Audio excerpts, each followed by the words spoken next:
우리 일어나서 오늘 우리에게 주시는 말씀을 함께 읽습니다. 사무엘상 15장입니다. 사무엘상 15장 1절부터 3절까지만 읽도록 하겠습니다. 우리 함께 읽습니다.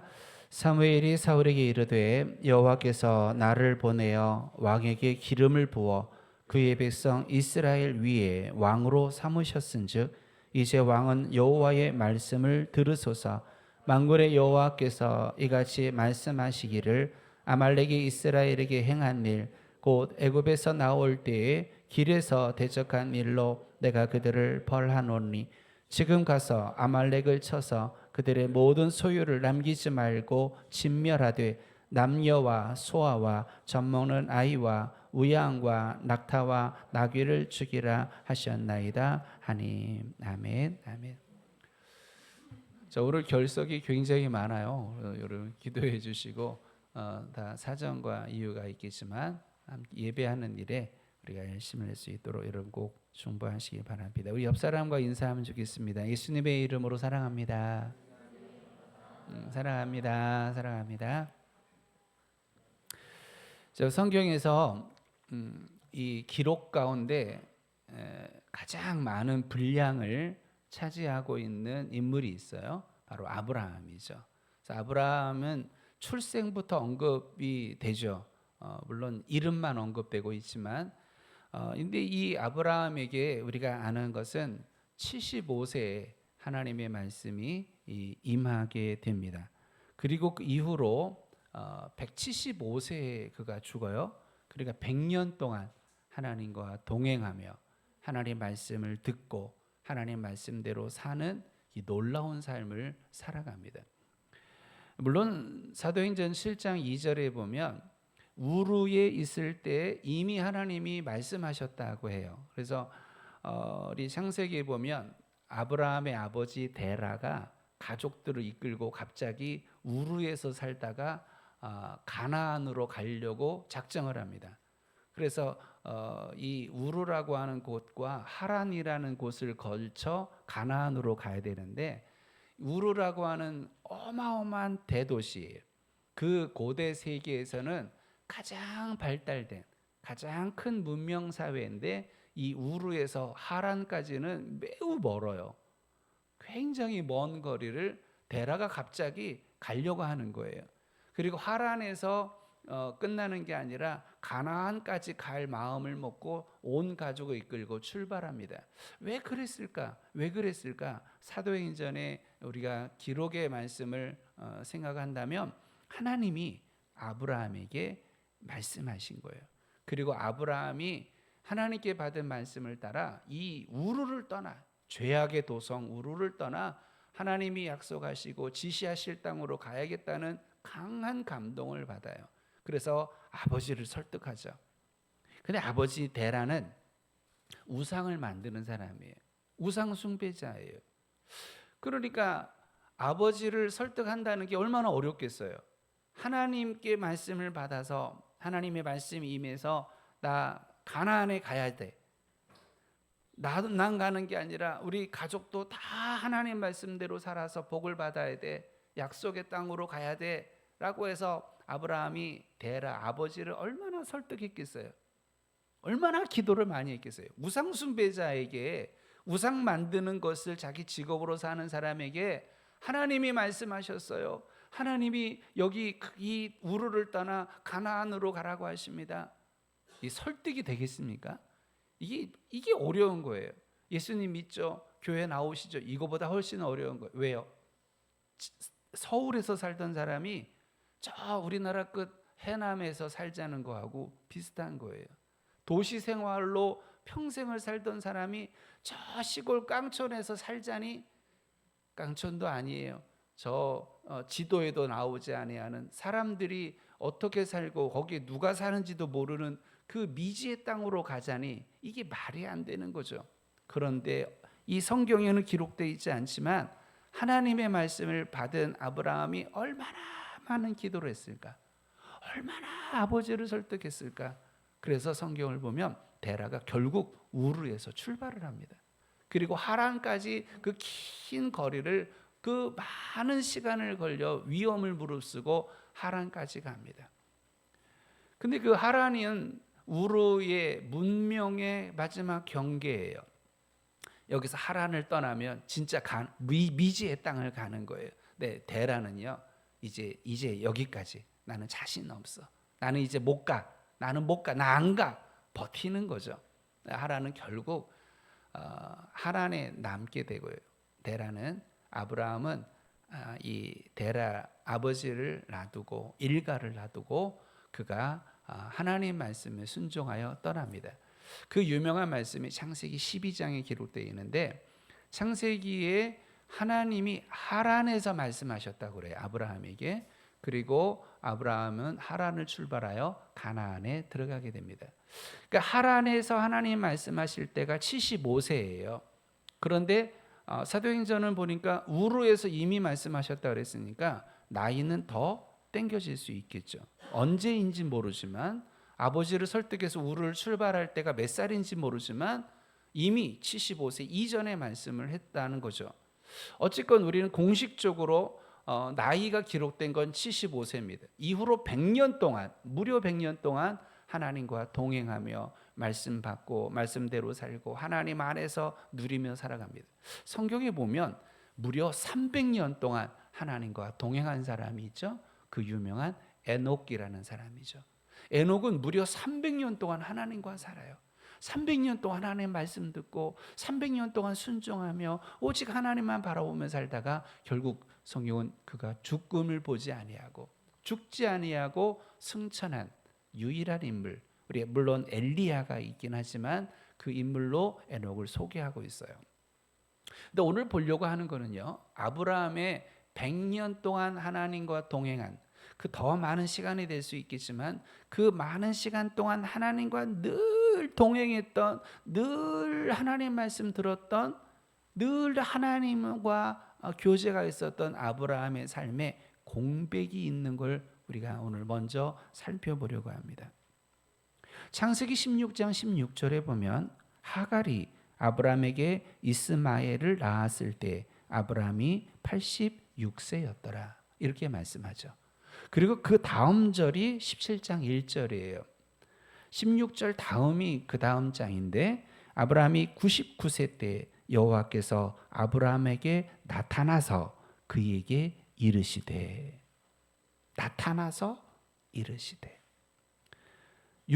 86세에 하나님의 말씀이 임한 하나님과 함께 했던 그 시간부터 정지가 돼요.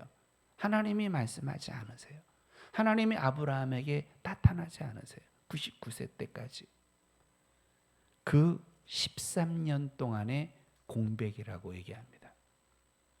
늘 하나님과 함께 살았던, 늘 하나님의 말씀을 들었던, 늘 하나님의 말씀에 순종하여 살았던 아브라함의 100년의 인생 가운데 13년의 공백이 있었다는 거예요.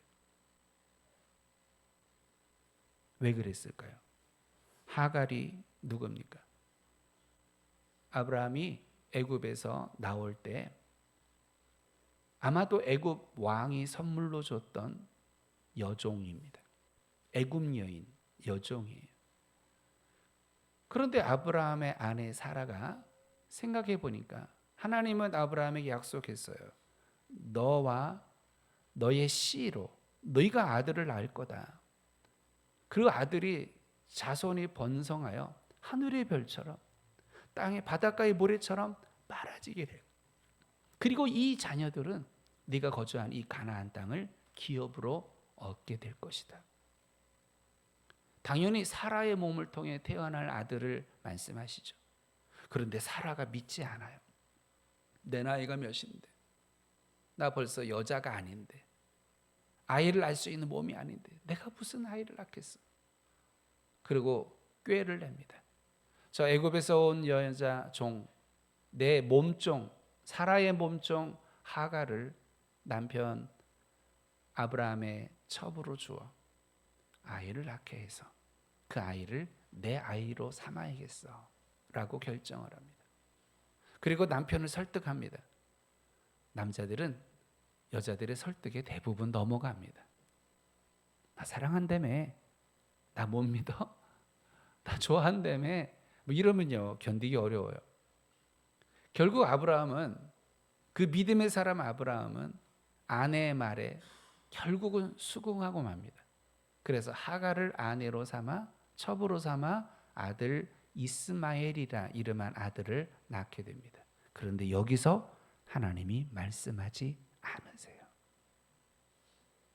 하나님이 말씀을 믿고 나이가 어떻게 됐든 상황이 어떻게 됐든 환경이 어떻게 됐든 하나님의 백성은 하나님 말씀을 믿어야 돼요. 하나님을 신뢰해야 돼요. 내 생각, 내 감정, 상식 이거 다 무시하고 하나님 말씀하셨으니 나는 믿습니다. 믿음으로 살아야 돼요. 그런데 아브라함은 순간적으로 믿지 않아요. 불순종합니다. 그리고 이스마엘을 낳았을 때 하나님은 더 이상 그에게 나타나지 않으십니다. 그리고 99세 때 그에게 다시 나타나셔서 말씀합니다. 나는 전능한 하나님이라. 너는 내 앞에서 행하여 완전하라. 어리석고 불신앙으로 살았던 아브라함아, 이제는 완전하게 살아라. 기회를 다시 주시는 거예요. 버리실 수도 있어요. 다시는 찾아오지 않으셔도 돼요. 이제 아브라함을 모른 척 하셔도 돼요. 그러나 사랑의 하나님, 오래 참으신 하나님, 노하기를 더디하시는 하나님은 그 아브라함, 불순종으로 불신앙으로 살았던 아브라함을 다시 찾아오셔서 기회를 주십니다. 그는 엎드립니다. 하나님 앞에 회개합니다. 하나님을 다시 붙잡습니다. 그럴 때 하나님이 그에게 언약을 갱신하시면서 이제 너는, 그리고 너와 함께하는 나를 믿는 자들은 하나님의 백성이 된다라고 하는 표식으로 할례를 행할 것을 명하시고, 이때 아브라함을 아브라함이라, 사레를 사라라 이름을 바꾸게 하시죠. 99세 때 일어났던 일입니다. 우리는 오늘 또 한 번의 공백을 발견합니다. 우리 지금까지 사울에 대한 말씀을 나누면서 믹마스 전투라고 칭해지는 이 전투 과정을 몇 시간에 걸쳐서 살펴왔습니다. 이때가 언제냐면 주전 1048년입니다. 1048년에 사울이 하나님 앞에 큰 잘못을 행하죠. 어떤 잘못입니까? 사무엘 선지자와 하나님의 약속이 있었어요. 선지자가 올 때까지 기다리는 거예요. 선지자가 올 때까지 기다려야 돼. 그런데 사울 왕이 마음이 급하게 돼요.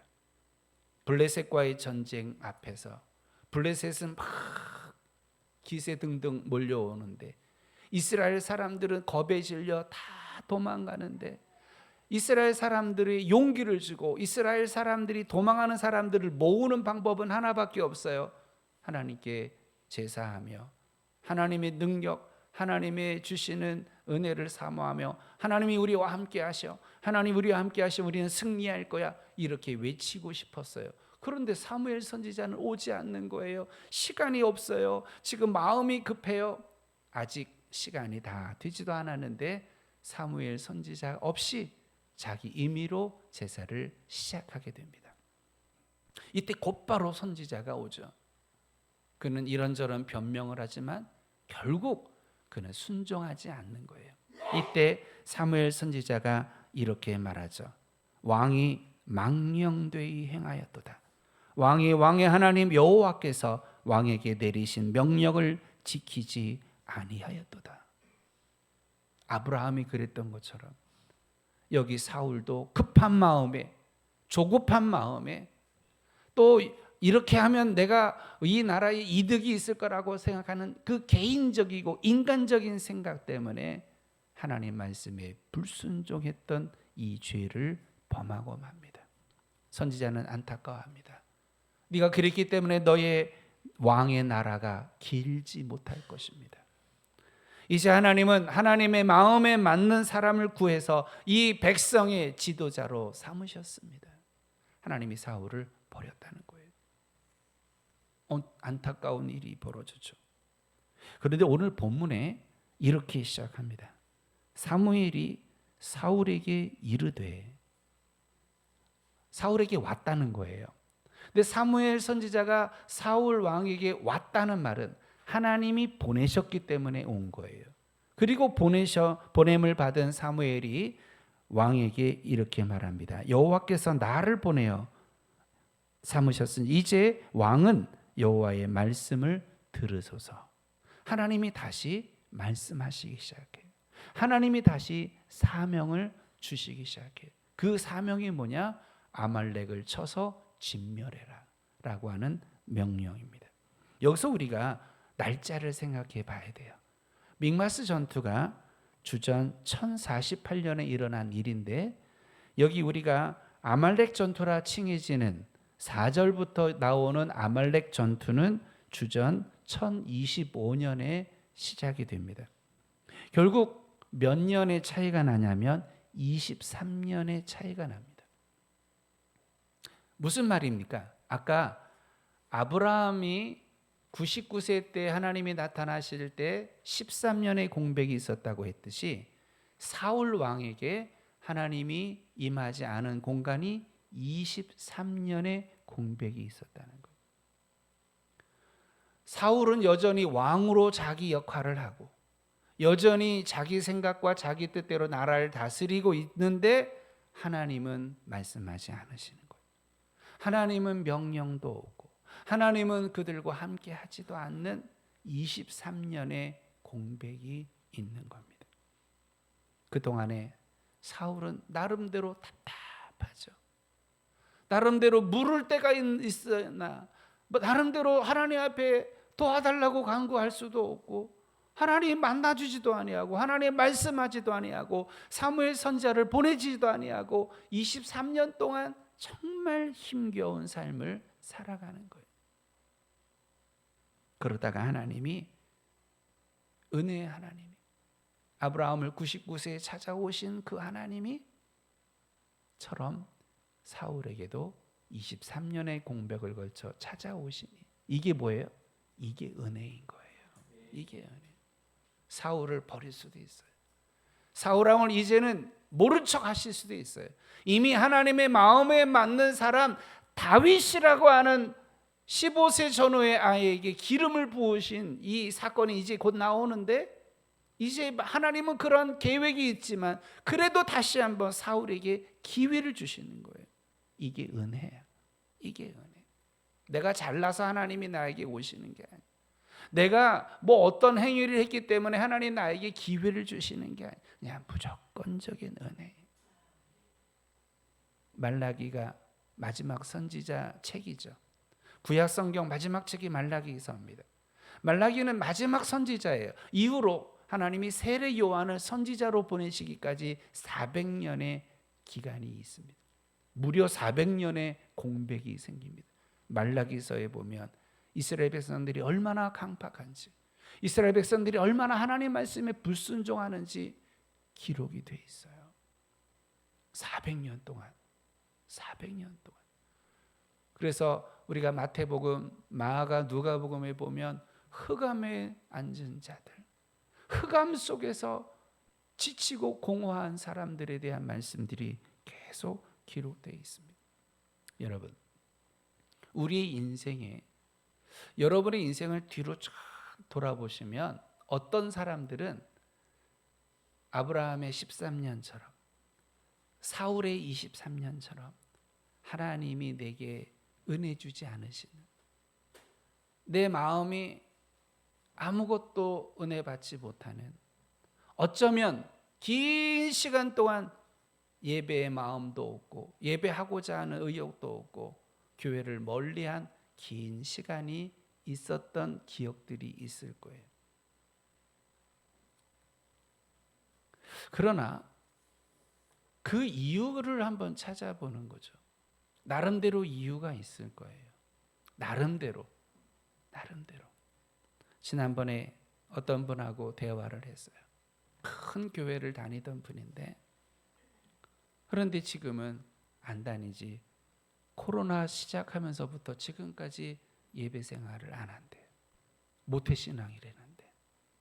부부가 예수님 다 믿는 사람인데 이유가 뭘까? 그분은 이유를 교회에서 다니는 성도들에 대한 실망감 때문이래요. 성도들이 어떤 저 예수 잘 믿는다는 사람이 어떻게 저렇게 행동해? 예수 잘 믿는다는 장로가 집사가 어떻게 저렇게 행동해? 실망감 속에 자기 교회 가고 싶은 마음이 뚝 떨어져서 이제 안 다닌다는 거. 그래서 제가 긴 시간 설명을 했습니다. 우리는 신앙생활을 하나님 보고 합니다. 하나님과의 관계 속에서 예배 생활을 하는 겁니다. 누구 때문에가 아니라, 누가 예뻐서가 아니라, 처음에는 누구 때문에 교회 나오죠. 처음에는 친구 때문에, 처음에는 엄마 때문에, 처음에는 전도자가 하도 가자고 수도 없이 얘기하니까, 아니면 얼굴 낯을 봐가지고 그 사람의 관계 때문에 예배에 오죠.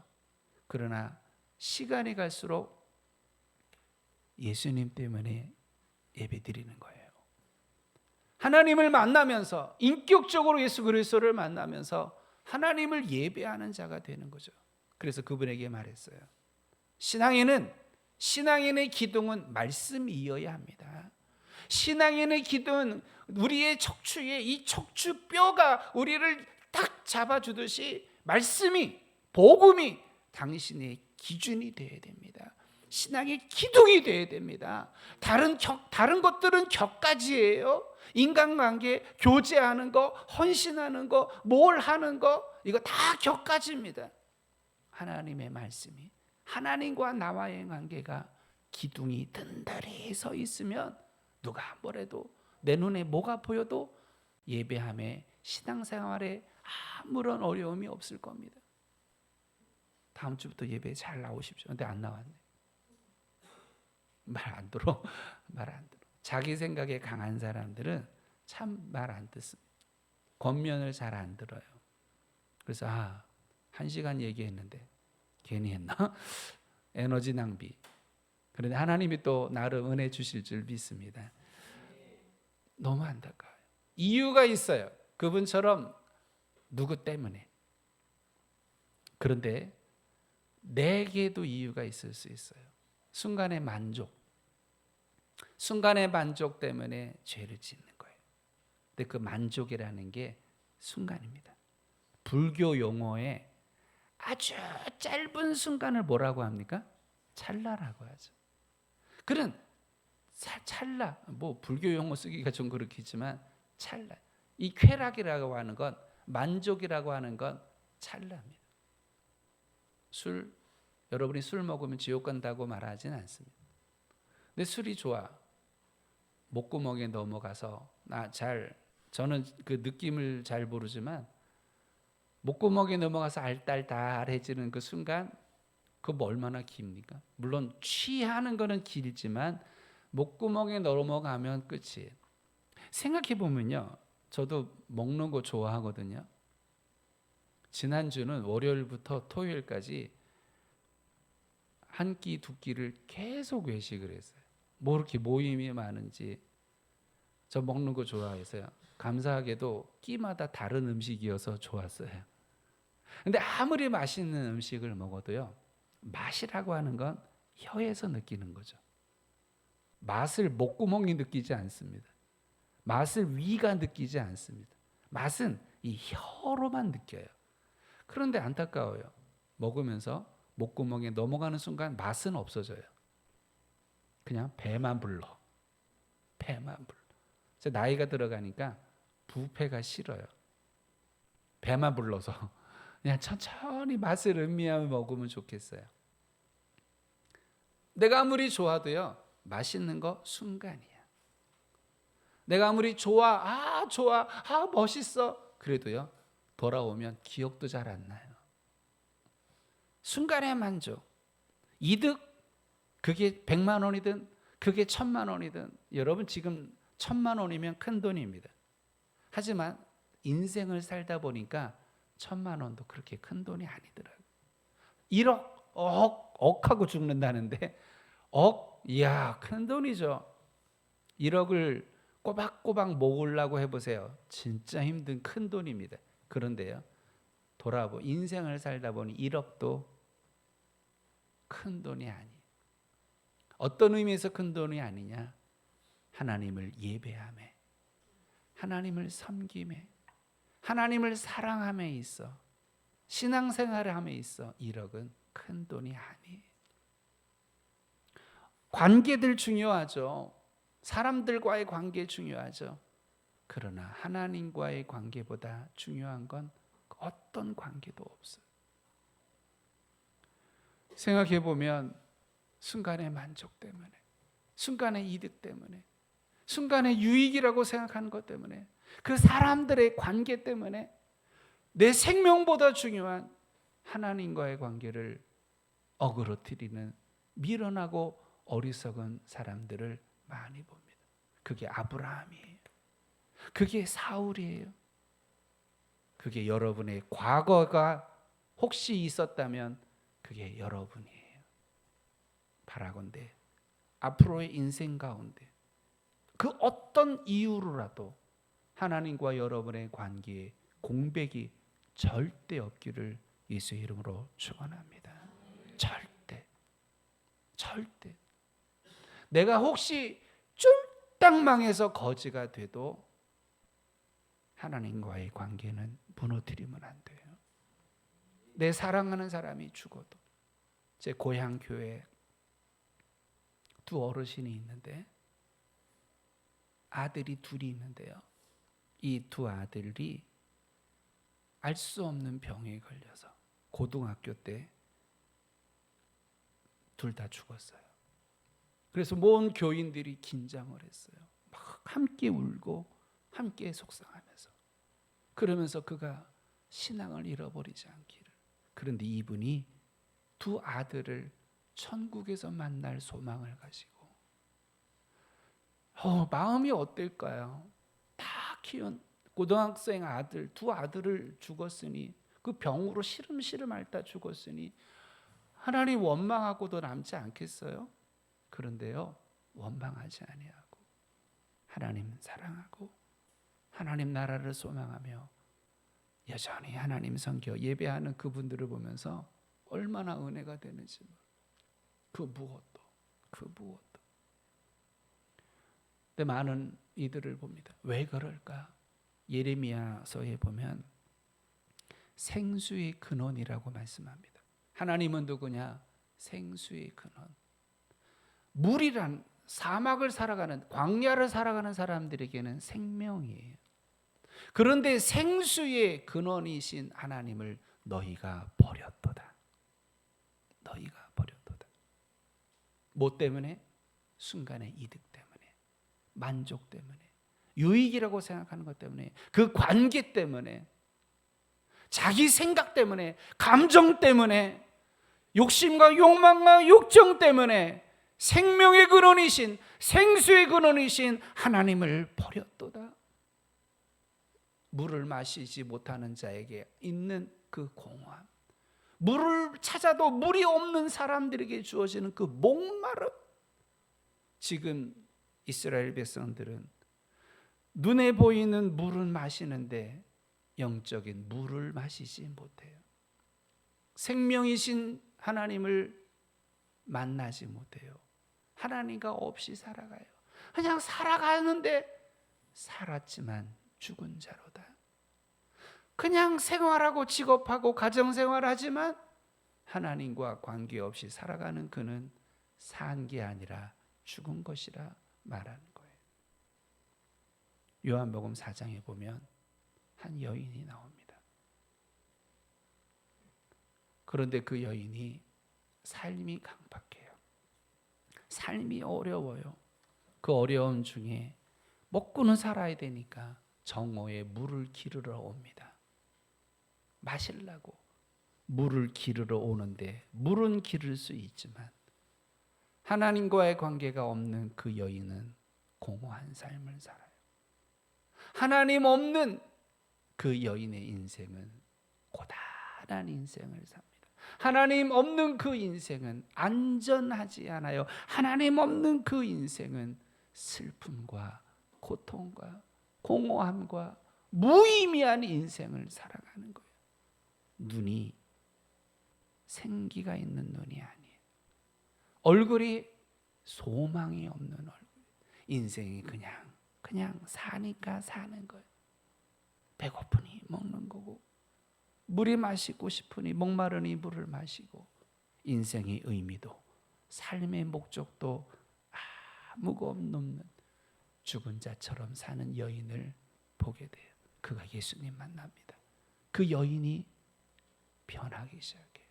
아브라함을 찾아오신 여인 하나님, 사울을 찾아오신 하나님, 이제 우물가에 선 여인을 주 예수님이 찾아오셔서 만나주시고 그 입술로 예수님을 그리스도라 고백하며 인생이 변하게 돼요.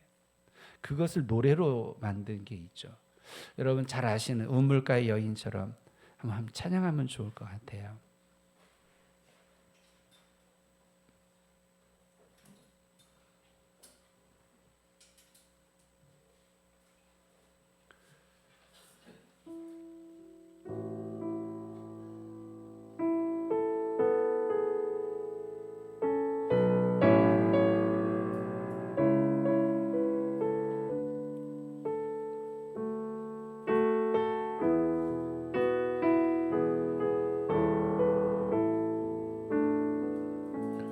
우물가의 여인처럼 난 구했네. 헛되고 헛된 것들을 그때 주님 하신 말씀 내 샘매와 생수를 마셔라. 오 주님 채우소서. 나의 잔을 높이 듭니다. 하늘 양식 내 채워 주소서. 넘치도록 채워 주소서. 많고 많은 사람들이 찾아섰네. 헛되고 헛된 것들을 주 안에 가 주인 보배. 세상 것과 난 비길 수 없네. 내 친구여 여기서 돌아오라. 내 친구여 여기서 돌아오라.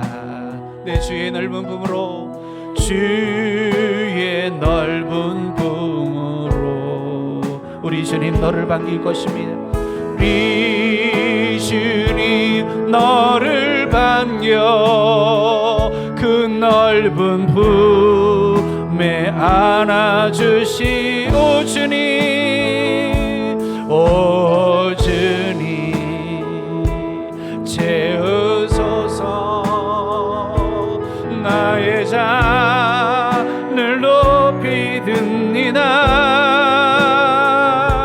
하늘 양식 내 채워 주소서.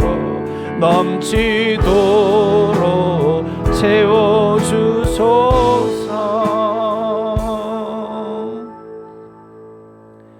자, 안타깝습니다. 그 만족이라는 게 뭔데? 그 유익이라는 게 뭔데? 그 기분 나쁨이라는 게 뭔데? 그 속상함이라는 게 뭔데? 도대체 그게 뭔데? 내 생명보다 중요하신 하나님을 놓칠 수 있냔 말이에요. 이유가 뭔데 예배의 자리에서 멀어질 수 있냔 말이에요. 오늘도 많은 사람이 예배하지 못합니다. 다 이유가 있고 다 상황이 있을 거예요. 그런데 정말 내 생명보다 중요한 걸까? 천하에 목숨보다 귀한 것이 없다 하셨습니다. 그런데 그 인간의 목숨보다 비교할 수 없이 중요한 게 뭐냐? 바로 예수 그리스도입니다. 하나님이에요. 예레미야 선지자가 안타까워했던 것처럼 생수의 근원이신 하나님을 버렸도다. 호세아 선지자가 말합니다. 터진 웅덩이에 대해서. 터진 자루가 있다고 합시다. 내가 물주머니가 있어요. 이 물주머니에 물을 받아요. 그래서 이 물주머니에 있는 물을 가지고 마시고 먹고 살아야 되는데 안타까운 거 뭐냐면 이 주머니가 자루가 밑에 터졌어. 물을 계속 채우는데 계속 물이 새나가. 나는 이 주머니에 있는 물로 살아야 되는데 나는 이 주머니 물이 아니면 나는 죽는데 안타까운 건 터져서 계속 물이 모아지질 않아요. 늘 없어요. 돈을 벌어도 늘 없어. 노력해도 늘 빈곤해. 힘쓰고 애쓰고 노력하며 나는 새벽부터 계속 하루 종일 애쓰고 삶써 사는데 내 인생은 계속 공허해. 내 인생은 계속 어려워. 왜요? 생명이신 하나님과 관계에 문제가 있어서 그래요. 생명의 하나님과 나와의 관계에 죄로 인한 문제, 내 아직과 내 고집과 내 이 미련함과 나의 그 작은 이득을 쫓아 행하는 이 생각이, 욕망이, 욕정이 하나님과의 관계를 막아버려서 하나님이 주시는 은혜, 하나님이 주시는 은총, 하나님이 주시는 안전함, 하나님이 주시는 행복과 기쁨을 누리지 못하는 공허하고 비천하고 비관적 삶을 살아가는 거예요. 사람들을 보십시오.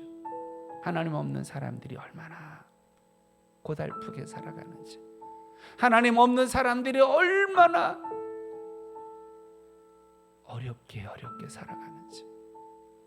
돈이 많아도 그 속이 공허해요. 집안에 가전도구가 가득 차도 그 삶이 기쁨이 없고 행복이 없어요. 그냥 가족들이 있어도 행복하지 않아. 그냥 밥을 먹어도 잠깐의 입맛이지 그나마도 나중에는 입맛도 없어져. 인생을 사는데 사는 게 아니야. 이건 지옥이야. 그런 사람들 많이 보죠. 왜요? 생명이신 하나님과 함께하지 않아서 그래요. 저는 언젠가 준비한 찬양을 부르는 적이 있었어요. 이 찬양을 부르는데 내 마음이 계속 찔리는 거예요. 가사는 이렇습니다. 너무 멀리 왔나요? 주님께 돌아가기엔 사랑의 주님 그 품을 떠나 내 영혼 잃어버린 지금 너무 늦은 건가요? 내 영혼 회복하기엔 수많은 죄악 속에 갇혀서 주님을 잃어버린 지금. 우린 탕자의 비유를 압니다. 먼 나라로 갔던 탕자가 이 노래를 불렀을 것 같아요.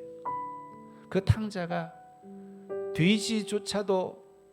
돼지가 먹는 쥐염나무 열매조차도 마음껏 먹지 못하는 그 처지 속에서 아버지의 품을 그리며 내가 왜 미련하게 이걸 선택했는지, 내가 왜 미련하게 아버지 품을 떠나려고 했는지, 왜 이 고생과 이 비참한 삶을 살아갔는지. 그런데 아버지께 가자니 너무 늦은 것 같아. 아버지께 가자니 낯짝이 두꺼워서 못 가겠어. 그런데 아니에요. 아버지는 매일매일 아들을 기다렸어요. 아버지는 매일매일 동구바거기에 나가 아들이 오기를 기다렸어요. 가사는 이렇습니다. 하지만 내 영혼 주님 기다려요. 변함없는 주님의 사랑을. 내 모습 이대로 죽게 돌아가요. 나의 손을 잡아주소서. 때때로 우리는 그럴 수 있어요. 때때로 우리는 아브라함처럼, 이스마엘을 낳는 그 아브라함처럼 어리석고 미련한 결정을 할 수도 있어요. 때로는 사울처럼 어리석고 미련한 행동을 할 수도 있어요.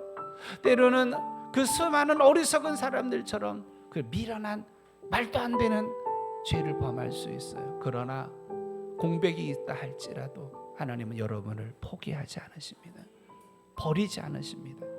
사울을 찾아오셨듯 여러분을 찾아오시는. 그래서 오늘 우리 여기 있는 게 하나님 은혜 때문이에요. 이제 우리는 다시는 공백이 없기를 기도하시고, 혹시 신앙생활을 한다고 하는데, 예배를 드리는데 그냥 종교 생활만 한다고 생각이 된다면, 난 지금 예수 믿는 거 맞아? 내 안에 믿음이 있는 거 맞아? 하나님이 나에게 생명이심을 고백하는 거 맞아? 자기가 생각해도 이거 의아한 사람들이 있다면 오늘 말씀을 듣고 아버지께로, 하나님께로 돌아가는 출발이 되시길 바랍니다. 우리 시간 자리에 일어나서 함께 우리 찬양 드리도록 하겠습니다.